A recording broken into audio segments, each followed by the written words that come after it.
I have been playing Legend of Zelda Breath of the Wild all day.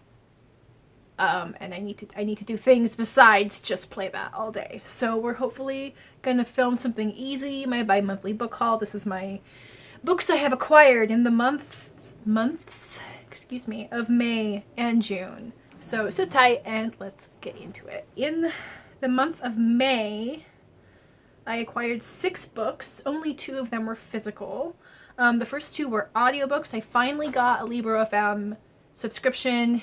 I think it was like a promo for Indie Bookstore Day, where if you signed up for a subscription in that month, you got like the first month free and then like an extra audiobook credit. I think I had initially asked on Facebook if anybody had a referral code among like people I actually knew, and then I had no takers, so I used the sign-up codes from Beautifully Bookish Bethany, because she's had a couple, but she recently had a video comparing like Audible, Libro.fm, Scribd, and maybe like one other audiobook service, and I found it helpful, so I used her sign-up code. The first audiobook I picked up was the audiobook for The Warmth of Other Suns. This is a very thick history by Isabel Wilkerson that follows 3 black families in America, kind of from like, I think it's like the 1920s to the 1970s, following the black migration of black Americans fleeing the Jim Crow South and dispersing throughout the rest of the US, and it focuses on families that move to Los Angeles, Chicago, and then also to New York City. And I already listened to this. I really enjoyed it.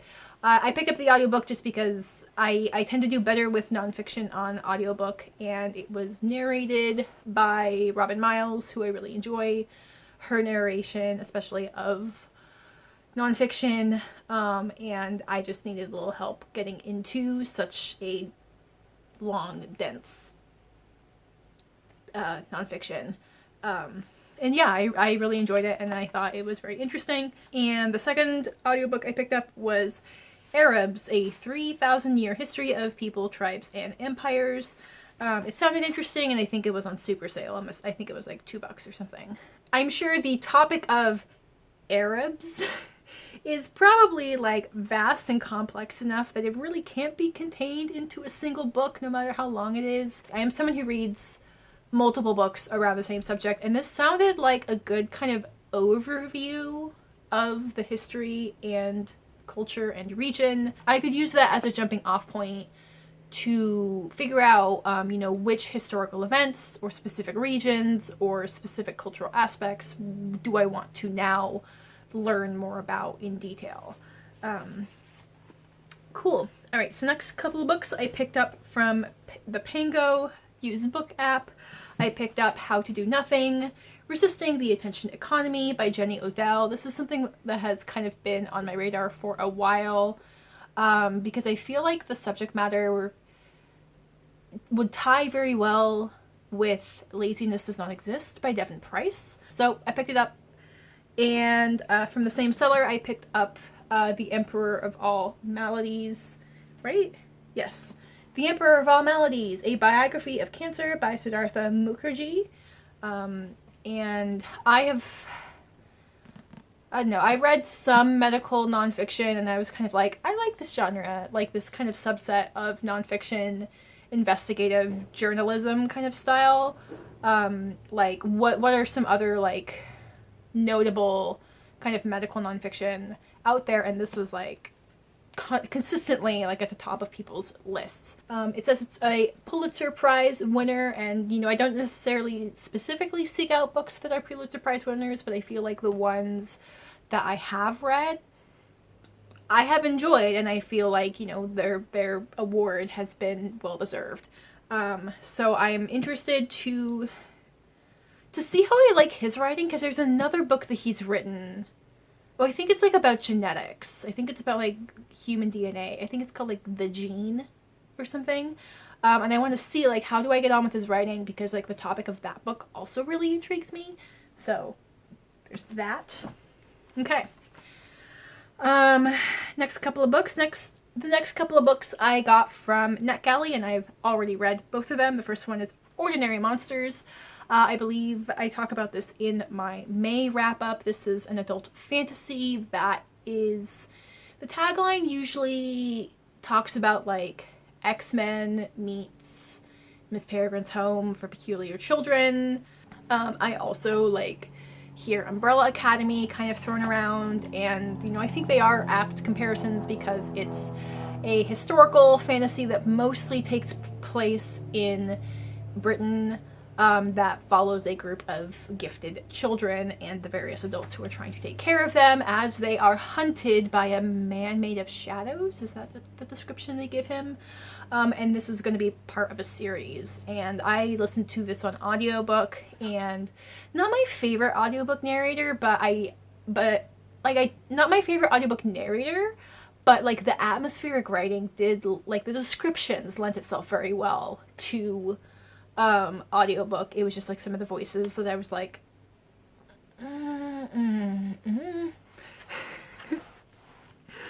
translate that into words how you will. But yeah, I really enjoyed it, and I really look forward to seeing where the series goes from here. And then the next book was a nonfiction titled My Body Is Not a Prayer Request. I just talked about this in my June wrap-up, and I think I talk about it a little bit in my Meteor book freakout tag video as well. And this is a nonfiction that follows a physically disabled woman talking specifically to Christians and like the Christian church community, and the way that many Christians in this country talk about disability and kind of use their faith to justify their ableism. And she kind of really cracks that open and uses a lot of scriptural tie-ins to kind of give like a, you know, disability justice and ableism 101 crash course. And I thought it was very good. And I've started seeing a couple of other like Own Voices disabled reviewers kind of give good reviews about it. And like, yes, it is very much geared towards a Christian mindset, but like I said, like it's also a really good like ableism 101. Like, what is it? What does it look like? Why does what you meant not really matter when the impact was harmful or derogatory or condescending? And I think she uses a good blend of like personal anecdote and like kind of general examples and like biblical examples. Yeah, I thought it was really good, and I hope lots of people in her target audience pick it up. All right, so in June I picked up 8 books, quite a few books from Pango, of course. So the first couple books I picked up Puppy Show by Leon Ross. It's not entirely a cover by. The cover does just like live in my head rent-free, to use the phrase the kiddos use. But this is a Caribbean kind of like literary fantasy novel. I think like the term like magical realism has been thrown around. The premise sounds intriguing. I know I don't read a lot of books written by Caribbean authors or written by people with Caribbean heritage, so I know that like the best way for me to try to incorporate more of that demographic is to acquire a physical copy. It's what works for me. But also, if I end up loving it, it's beautiful. It's beautiful. In that same purchase, I picked up In the Weeds, Around the World and Behind the Scenes with Anthony Bourdain, written by Tom Vitale? Not sure how that's pronounced. And Tom is Bourdain's veteran director and producer. So if you are unfamiliar with who Anthony Bourdain was, because he passed away from It is unclear, like, it was some kind of, I believe, substance overdose, but it's unclear whether it was suicide or somehow other, like, he had like a lot of like mental illness issues, so it's kind of unclear whether his death was at all intentional or accidental. But Anthony Bourdain was a chef for many years and then became a like Food Network food television show personality. He had quite a few TV shows. My favorite one is Parts Unknown, where he explored the world through food. And as with the title, with Parts Unknown, you know, he's going to far-flung places well off the beaten path of where tourists usually go. He's engaging with various communities in these countries that people don't often engage with. Like, I'm pretty sure some major Asian country, and he was talking with sitting down to dinner with like a sex worker there and kind of talking about like that specific cultural bubble of this country. You know, he talks, you know, he was someone who used food as like the introduction and kind of like the unifying theme for getting to know a country and a culture and a people. And the way he engaged with it was just so inspiring. Feels like such a floaty Instagram word. He showed like how much like respect he had for these people, and respect for their food, and using food as a way to trace history and trace cultural influences, and it was fascinating. He's like the celebrity that when I found out that he died, I was kind of really taken aback by like how much I felt this loss and felt like the world had just lost this very intelligent, compassionate, curious voice.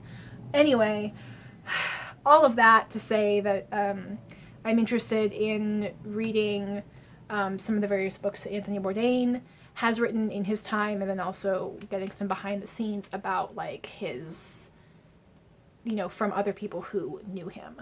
So we'll see how much this makes me cry. On a happier note, also from Pango, I picked up the first 3 books in Becky Chambers' Wayfarers series. So I have already read A Long Way to a Small Angry Planet and A Closed and Common Orbit. I have still yet to read Record of a Spaceborne Few, and then I need to acquire book 4, which is The Universe and the Ground Between Us? The Galaxy and the Ground Within. Yep, lovely hope punk space opera. Again, I've only read the first 2, but I will echo what other folks say, where yes, they are part of the series, they take place in the same world, but they're kind of standalone stories. You know, we follow different we follow characters we are introduced to in other books.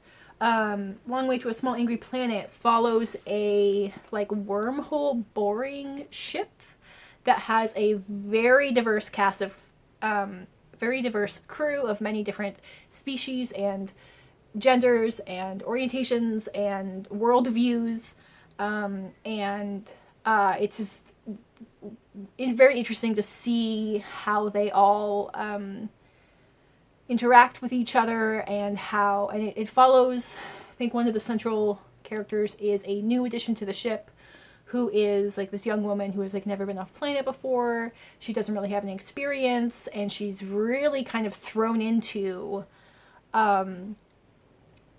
work and life on this ship and meeting all of these various species and the crew members, and learning about like their species history and their role in the universe. And I reference like the genre is now being referred to as hope punk, where it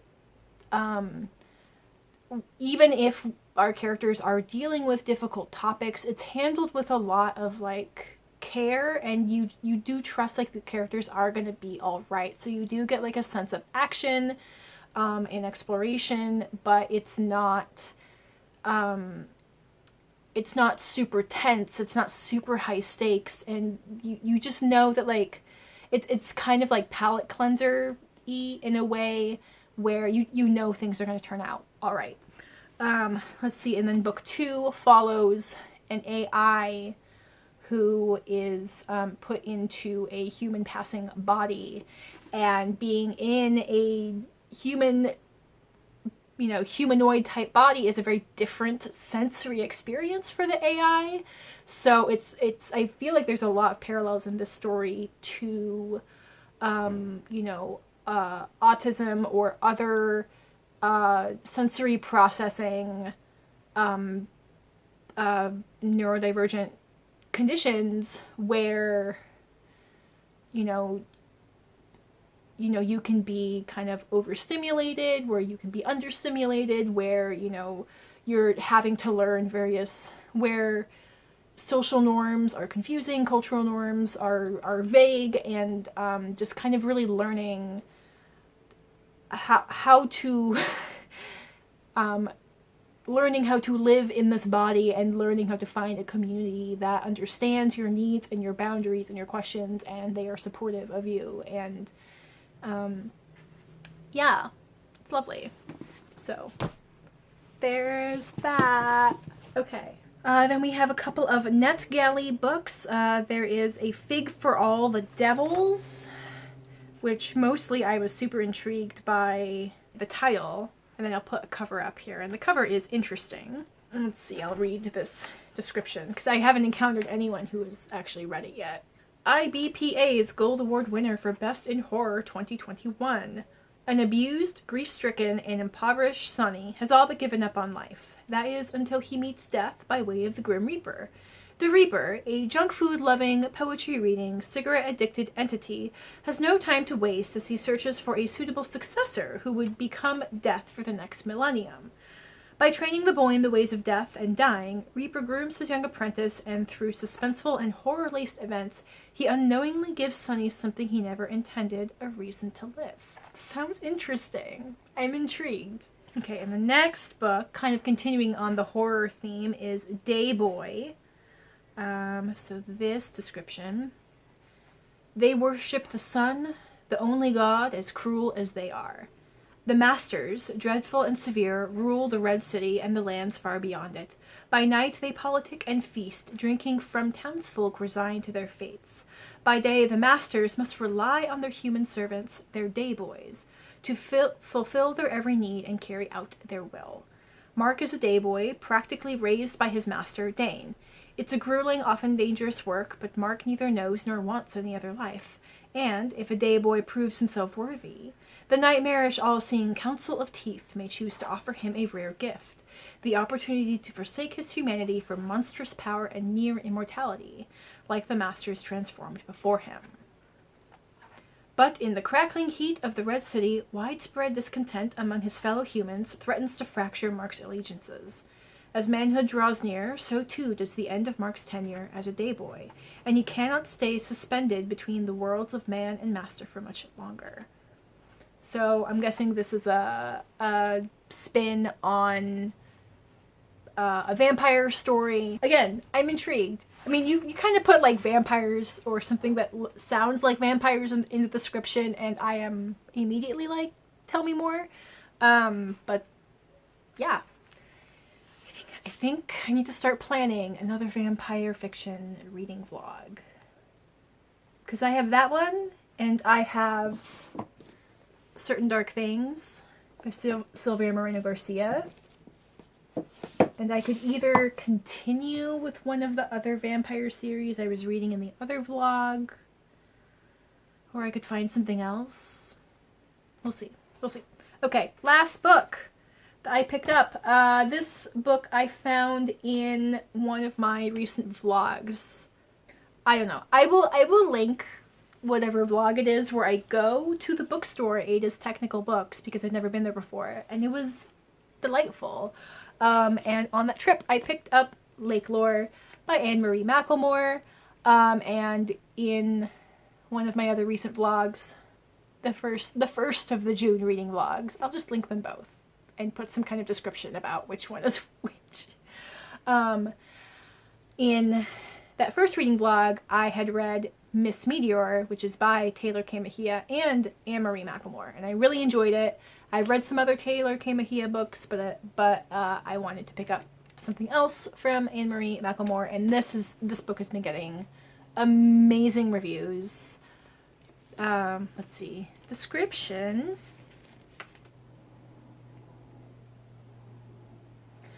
Everyone who lives near the lake knows the stories about the world underneath it.